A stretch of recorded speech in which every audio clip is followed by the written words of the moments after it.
Welcome to Current Situation, your weekly political pulse. I'm your host, Joshua Gale, alongside South Carolina State House Representative Jordan Pace.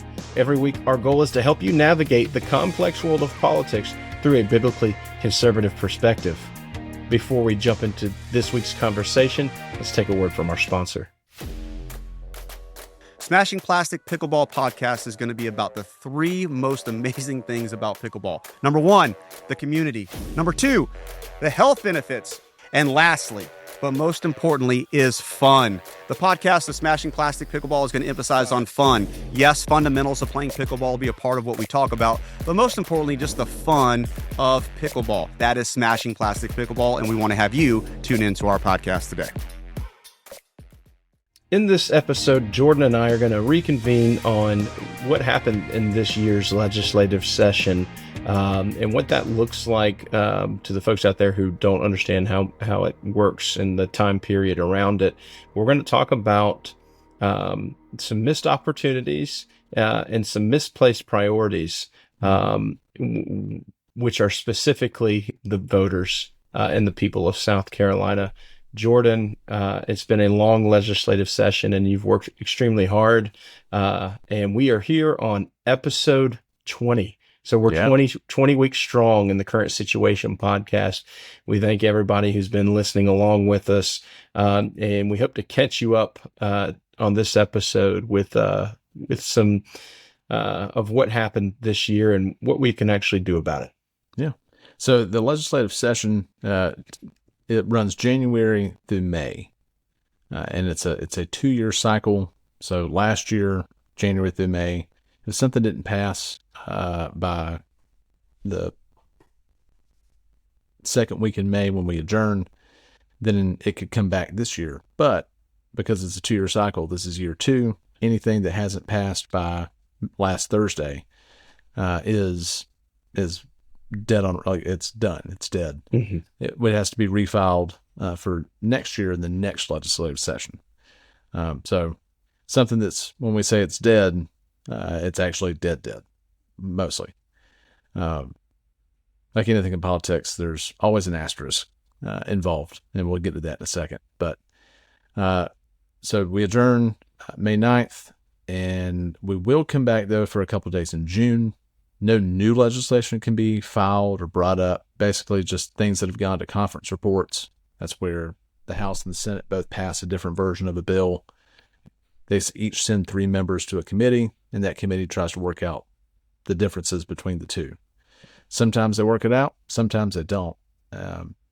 We've got the CRT bill, so as it's been referred to, has been in conference for like a year and a half. And they're meeting one more time on June 5th to see if they can work something out. So sometimes they can and sometimes they can't. Right.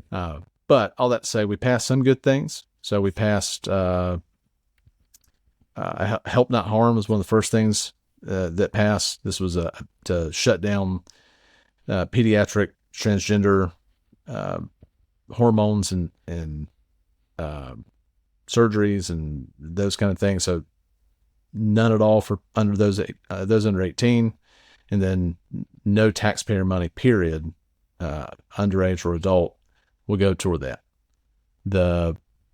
So that was good. Past that, House, Senate, Governor should be signing it. If he didn't sign it today, then very soon, hopefully this week. The several things went to conference, so they're kind of somewhere on life support, so to speak.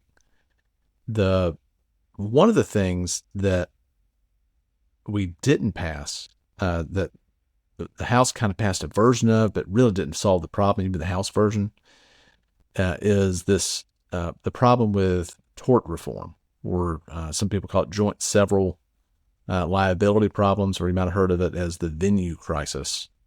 So several years ago, the legislature increased the liability minimums for venues that serve alcohol. So bars, restaurants, event venues, anybody that serves alcohol, ups it to $1 million policy minimum. But along with that, we also have this problem, or the way that we do lawsuits in South Carolina, specifically with alcohol, is that if someone's found liable in a lawsuit, even if it's just 1% liable, they could wind up paying 100% of the judgment, which is not that way in any other measure of the law, unless it has to do with alcohol or drugs or something, some sort of illegal activity. So because of that, a lot of the insurance companies have left the state. We did a whole episode about this. We had Mark Heath come on and kind of go dive into the details. Yeah. We heard, and if just you guys recently want to look at that, that was episode 11. Yeah. Unraveling Insurance, Rising Rates, Regulations, and Responsibilities. So we've had restaurants, VFWs, American Legions closing left and right all over the state. I mean, these specifically like the bars and restaurants, these are people's livelihoods, they're small businesses, and they're, Right. I mean, just shutting down. Yesterday, one of the biggest and oldest venues in Greenville, a place called Blind Horse Saloon, shut down. Yeah. And that news has made it all the way through North Carolina and and just some folks that are not happy with that. And that's, whether you care for bars and restaurants, certain things, these are tax-paying people. These are the people paying a harsh price when we have some other legislation that should take priority. Yeah. So these guys showed up multiple times. The SU Venue Crisis Organization showed up multiple times at the State House, pleading, asking, can we get something passed? The House passed kind of a Band-Aid bill. I think it was 5066. That would kind of lower the liability minimums down from $1 million if restaurants did certain things, and it lowered it down to like $100,000 for nonprofits like VFWs and American Legions. I think that would have helped slow down that increase that they're dealing with in their premiums. It wouldn't fix the underlying issue. And the Senate, one of my colleagues in the House, a guy named Ryan McCabe, he's a pretty brilliant lawyer himself. He introduced an amendment to that bill that would have solved this whole problem, that would have essentially taken alcohol out of the exemption and put it with everything else. So made it proportional. So if you are found 30% liable, you pay 30% of the judgment. If you're found 75% liable, you're paid 75% of the judgment. That's the way it is with everything else. Unfortunately, despite the bill dealing with this exact issue, it was ruled to be not germane to the bill, which is completely insane. Basically, they shut it down procedurally. The Senate had a different bill too that would have been, I think, better, that actually had some tort reform in it, and rather than just messing with the minimums. But it didn't go anywhere. The Senate, I don't know if the Senate quite got it off the floor. It got bounced back to committee. So obviously the House didn't pick it up either. And that's one of those things we're talking about, misplaced priorities. So the House jammed through dozens of bills. I mean, everything from increasing the price of turkey tags to trying to pass this health czar bill to grow the size of government pretty enormously and without knowing the price tag. They prioritize those things, but not helping these small businesses. And that was kind of the story of the session, was occasionally do something good and then a whole bunch of other stuff that shouldn't be the priority of what we're dealing with. I mean, we passed a bill to name the state seabird. And it changed. Like, it was one thing in the House, and the Senate changed it to the brown pelican because they were concerned that the Latin name of the bird that we put in, some skimmer, seabird, I don't know. They were concerned that the Latin name could be offensive if people read it. So they changed it to the brown pelican and then sent it back. Like, why are we doing this when, there's all these other things that we should be dealing with? Right. That was kind of the story of the session. Wow. It seems like major misaligned priorities. So the ones that don't concern the taxpayer, the hardworking people of South Carolina. So you can go back at this entire legislative session. If these are things that bother you, look at the voting record. Look at the representatives that represent you, and look what they voted on these different bills in the House and in the Senate. Do not just take people's word for it. I got a piece of mail from Sandy Sin the other day that tries to, it's jumping on a bandwagon of border security and all these Yeah. different things, and her, taking credit for things that the House passed, Mhm. wasn't even in the Senate, and just trying to talk about all these things. Number one, we could have done so much more about voting integrity this year. We did nothing. We Absolutely did nothing. nothing. So it's a political game where they want to send you mailers about hot topic, hot button issues Yep. to make you think that they are your conservative candidate. They are not. Sandy Sin is not a truly conservative candidate. She's No, very no. progressive. She's doing she is, if you are not paying attention in her race with Matt Lieber, she's doing some nasty below the belt stuff, Yeah. bringing his young daughter in it. I watched a video the other day of it in the entire debate, and I always look at things through a lens of, hey, let's not be biased here. She told his young 20-year-old daughter, hey, neither of your parents chose you. The judge decided where you went, and they split you up, but no one chose you. Your parents didn't choose you. The court split you up. You never tell a young child that they weren't chosen and that they were just subject to a divorce court. Yeah. Now, That's I think I saw that same video, and I texted Matt afterward and told him he raised a good daughter, because his daughter pushed back on Sandy and said, "You don't know what you're talking about," and she laid into him, or She did. She laid into her. She did, and she's got some misinformation. Yeah, for somebody who's absolutely. who's claiming to do a lot in the Senate, Mm-hmm. and especially and not around the things that we as conservatives care about either. She has some misinformation from her campaign of that Matt doesn't have a degree when Matt's got an associate's degree, and Matt is a combat veteran. Who in their right mind attacks a combat veteran for their valor? But look, this is the same lady who a couple of weeks ago when we were doing judicial elections, and one good thing we did I guess two things during the judicial elections. The new Chief Justice of the State Supreme Court, Justice Kitteridge, he wrote the majority opinion that upheld the heartbeat bill. So it's good. He's a strong conservative, good guy. But there was a Democrat, former Democrat gubernatorial nominee, so a guy who ran for governor against Haley as a Democrat, James Smith, who's a nice enough guy. He's a combat veteran. Like, he fought in Iraq and Afghanistan as a National Guard. His political positions are awful. I mean, he was a huge advocate for Planned Parenthood, won awards from him. Far, far, far left. Politically, he was up as a judge, to be a circuit court judge, unopposed. He made it. Right. The other guy was kind of forced to drop out. So he was looked like he was going to sail in, and thankfully enough pressure was put on the House that enough of the Republicans who supported him flipped, because many of us were very upset and we're going to make hay about it. And he was recommitted. Basically, they invented a way to get rid of him, thankfully, and sent him back so he wouldn't be a judge. But during the process by which they were using this maneuver so that he wouldn't get affirmed as a judge, Sandy Sin jumped up and objected to it. Yes, on the floor. I was 20 feet away from her, and I was befuddled by the whole thing. Just very confused, like what was happening. She jumped up and she voted, to try to stop it. Thankfully, she was unsuccessful, but there's not a whole lot that surprised me from her. So when you get these mailers, you have to, obviously somebody's going to try to paint themselves in a light, and they're trying to arise an emotional catalyst in you for things that you may care about. They have your information. These politicians know how you voted in the past. They know the issues that you care about.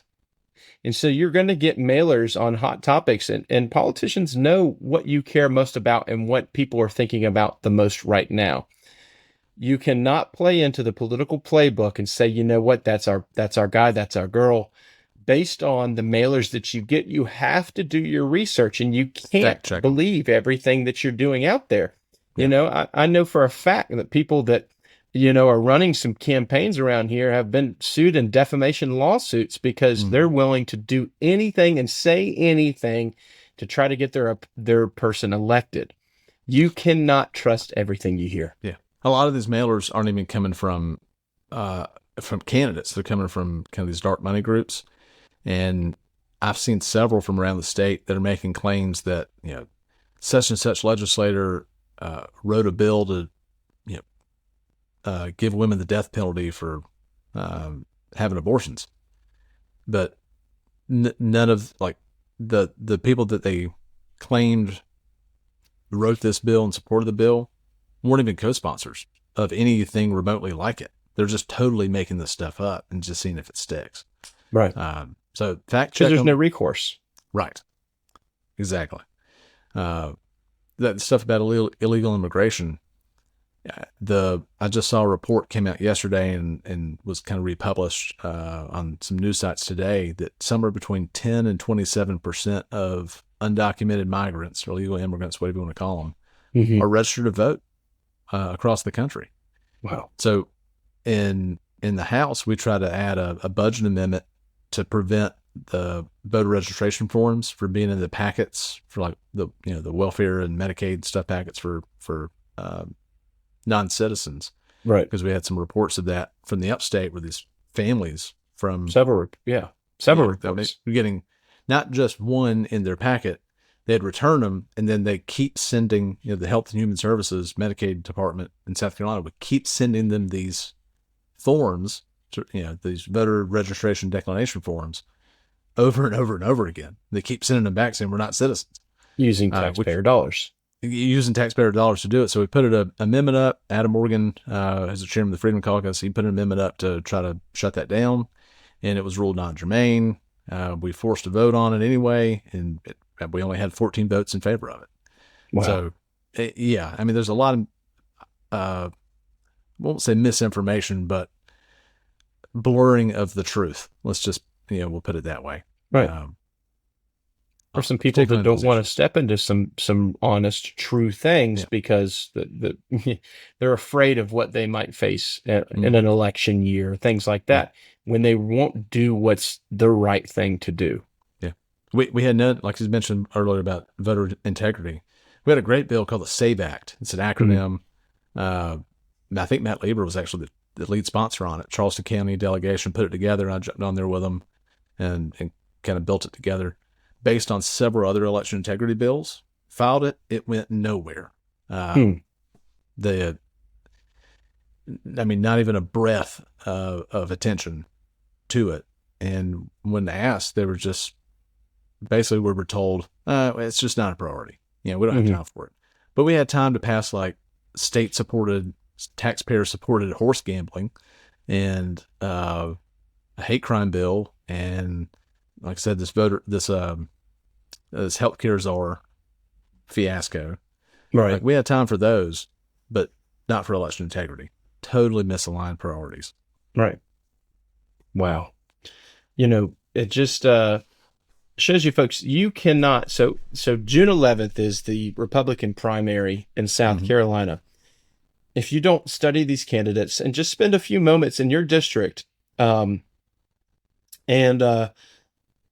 understand who exactly that you're voting for, and go back and look at their voting records and hold people accountable for representing you the way that you want to be represented.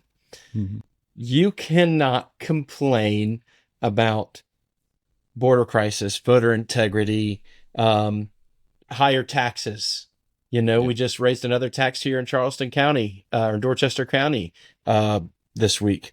You cannot complain about certain things when you're not either voting or understanding who you're voting for or doing your due diligence to determine who is the best candidate and who has not already been purchased, paid for by special interest groups or big business.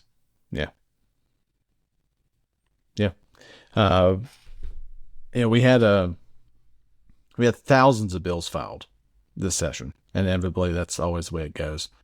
I filed several dozen myself, didn't go anywhere. I filed a bill extremely similar to Texas's bill about how the state of Texas now can remove illegal immigrants from Texas without the feds getting involved. Right. So filed that. Yeah, went nowhere. A lot of good ideas left on the cutting room floor, I guess is the for the film analogy. Right. But even the things that are stated priorities of the majority caucus didn't get any attention. So we already talked about election integrity. Um, as far as like spending goes, the budget, there was a lot of wacky stuff in the budget. There was some good stuff, raising teacher pay, law enforcement, supporting law enforcement with things that they need. Some conservation stuff I think was pretty decent, and but they mixed that in with a bunch of garbage of these pet projects. Right. And when we talked about the budget the first time, the pet projects weren't in there. So the Senate put theirs in, the House put theirs in. Now it's in conference. Here, one of them in the Senate was $400,000 for the town of Nices, and I don't know if you know where Nices is. Next Josh. to Orangeburg. It is near Orangeburg. If you sneeze in Nices, you'll miss it. You miss it. Correct. According to the last census, there are 420 people that live in Nices, and it was $400,000 for their town museum. Now, I'm sure the people in Nices would appreciate that. However, when it comes to the actual priorities of the state, it seems like we have other things we should be doing with that $400,000. Considering we still have the highest income tax in the South, we have other things we should be doing with it. Right. I mean, last year there was a couple $100,000 for an orangutan exhibit in Greenville Zoo. There's all kinds of just wacky, crazy stuff. Right. I mean, millions, tens, hundreds of millions of dollars in these pet projects in the budget. So again, kind of go back to your point, when these mailers go out saying, such and such, I've been kind of the victim of this, voted against teacher pay and law enforcement. Well, if you go back and look, when they vote on the budget, like when we vote on the budget, we vote in sections. So law enforcement section, education section, so forth.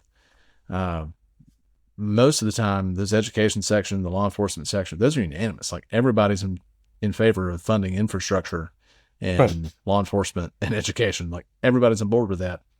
What we're not all on board with is the pet projects or the huge wasteful spending, the $1.3 billion in cash to a foreign company to build an EV electric plant.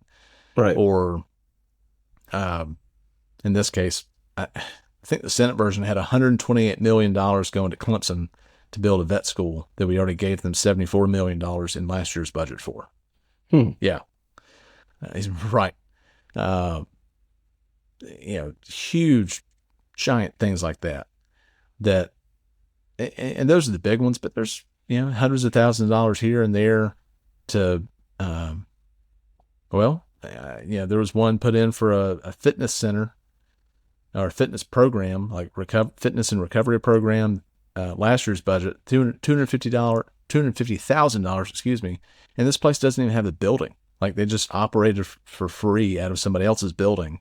Right. And there's no way to follow up on where did that $250,000 go? What do they use it for? When they don't have rent to pay, what are they doing? Right. And so for-profit companies, a nonprofit. There's a ton of that kind of stuff. I think we'll see a little bit more about that coming out in the coming days.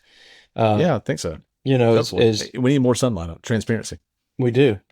And I will say the Post and Courier, as many crazy things as they want to post about and talk about, they do every once in a while do their due diligence and really pull on some strings to unravel some corruption in politicians and local, state, all sorts of different groups.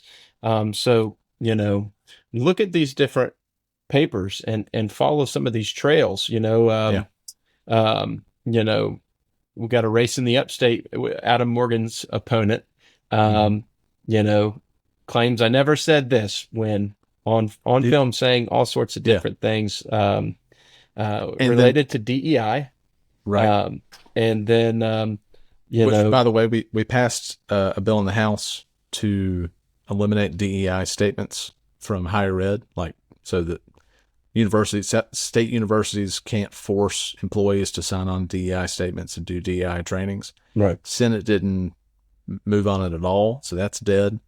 But literally last week, MIT, Massachusetts Institute of Technology, they dropped their DEI requirements entirely. Mm-hmm. And said the president made a statement saying, "Hey, this is detrimental to our hiring practices. We think it's very important, like To whether it's have the best. neurobiology or engineering or whatever, to have the biggest open field possible." And then I think 2 days ago, I think it was Monday this week, the University of North Carolina, Chapel Hill, yeah, your favorite, Right. they dropped, they eliminated their DEI department entirely, Wow. moved $2.3 million that was going to go to that into security, because they have had a bit of an issue in the last few weeks with the Hamas protester folks. Right. So they just cut it entirely. So I sent a letter to the president of MUSC yesterday, or earlier this week, I think it was yesterday, pointing that out and asking the MUSC, like, whether we pass this legislation or not this year, which we haven't, I think you should look at dropping it specifically for things like neurobiology and these high level stuff, these very niche fields. We want to be known as the best. When you think Right. of MIT, you think of the best in the world, right? You know, Yep. Lee, what do you want to go to school? MIT? Chapel Hill, why are they leading in the news? They had some young men doing something, courageous and saying, not on my campus. Yeah. We're not going to cater to the fraction of a percent that have no idea. And if you go and ask any of them, why are you protesting? I have no idea. Right. I have no idea. This cute girl told me it's a good idea, and it's just always something very silly. But Dr. David Cole, do the right thing, Mm-hmm. and that's the president of MUSC. Great surgeon, Yeah. and so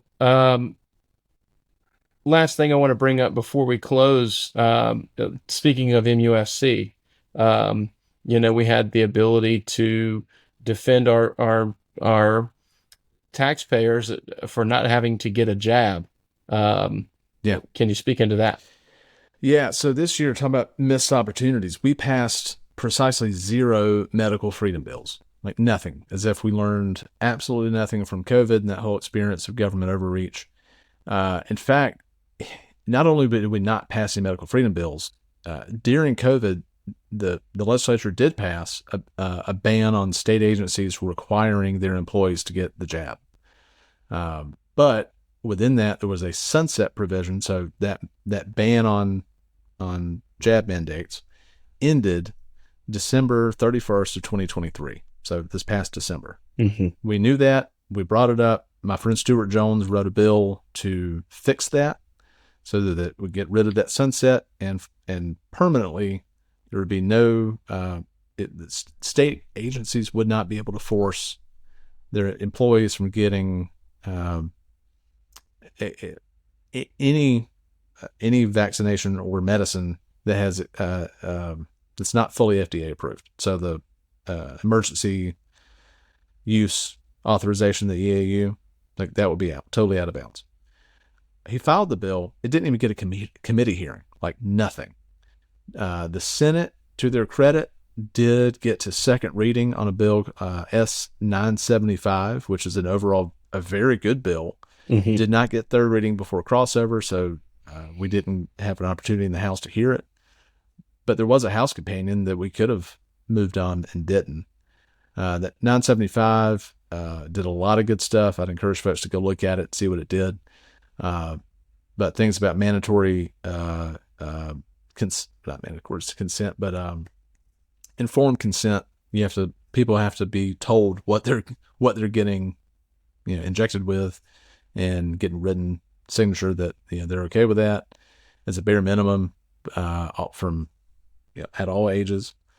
There was portions in there that said even private companies can't mandate any medical procedure where there is no liability on the manufacturer of whatever the medical thing is. So Right. whether it be a vaccine or medicine or whatever, if the company that made that vaccine or medicine or whatever, if they have no liability, they can't be sued, then you can't force someone to get it. Right. Which makes complete common sense to me. Absolutely. So there was a lot of good stuff in 975. It didn't go anywhere. So we will passed that no be medical freedom. will that be reintroduced next session? I hope so. Yeah. I mean, I think we'll have a lot, if not all of these reintroduced in and hopefully December. we'll have some new state senators, state representatives, and state senators who actually care about these things. The entire state house, both House and Senate, is up for re-election. Most of those are going to come down to June 11th. So just a few weeks. Like many of them don't have competition in November, myself included. Just the way the districts are set up. Right. So most of this is going to come down to June 11th. That's why people really, really need to pay attention and really, really need to go vote in just a few weeks. It's not waiting till November election. That is you're too late. If you miss June 11th, you're too late to really clean house. And we do need to clean house. There's some very important elections in this state that need our grassroots support. You need to call these folks. Their phone numbers are on their websites. Hey, you've got my support. Give them some encouragement. People are counting the cost to become a state representative. It is not easy. Nobody's going out there saying, hey, I want to spend time away from my family. I want to spend my own money. I want to have more gray hair. I want to lose more hair. I want to spend every day outside in Charleston or in South Carolina in the humidity, walking door to door, right, to talk to people for my own health. There are people that actually care about being patriots, and they care about freedoms, and they care about being grassroots and not being purchased and paid for. You will not get a ton of mailers from them.